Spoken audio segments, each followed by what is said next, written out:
T twenty বিশ্বকাপের নবম আসরে চ্যাম্পিয়ন ভারত। দক্ষিণ আফ্রিকার বিপক্ষে বিরাট কোহলির ৭৬ রানের ম্যাচসেরা ইনিংসে ভর করে ৭ রানের জয় পায় টিম ইন্ডিয়া। এই জয়ের মধ্যে দিয়ে দীর্ঘ ১৩ বছর পর আইসিসির কোনো টুর্নামেন্টে শিরোপা জিতল ভারত। গত ১৩ বছর টি-টোয়েন্টি বিশ্বকাপ, ওয়ানডে বিশ্বকাপ, আইসিসি চ্যাম্পিয়নশিপ ও টেস্ট চ্যাম্পিয়নশিপ মিলে ৫ বার ফাইনাল খেলে হেরে যায় ভারত।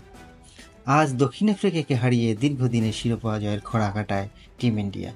দলকে শিরোপা উপহার দেওয়ার পর সাবেক অধিনায়ক বিরাট কোহলি বলেন, আন্তর্জাতিক টি-টোয়েন্টিতে শেষ ম্যাচ খেলে ফেললাম।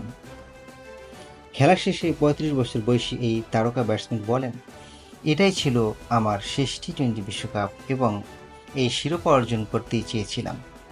আমি দলের জন্য এমন একটি গুরুত্বপূর্ণ ম্যাচে অবদান রাখতে চেয়েছিলাম। টি-টোয়েন্টি বিশ্বকাপে রেকর্ড ১,২৯২ রান করা এই অভিজ্ঞ ব্যাটসম্যান বলেন, এভাবেই আমি টি-টোয়েন্টি থেকে অবসর নিতে চেয়েছিলাম দলকে শিরোপা উপহার দিয়েই অবসরে যাব।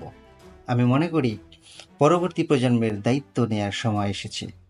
আমার বিশ্বাস কিছু তরুণ তারকা দলকে এগিয়ে নিয়ে যাবে এবং বিশ্বমঞ্চে ভারতের পতাকা উঁচু করে রাখবে।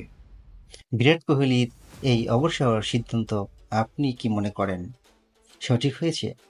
কমেন্টসের মাধ্যমে আপনার মতামত জানাতে পারেন।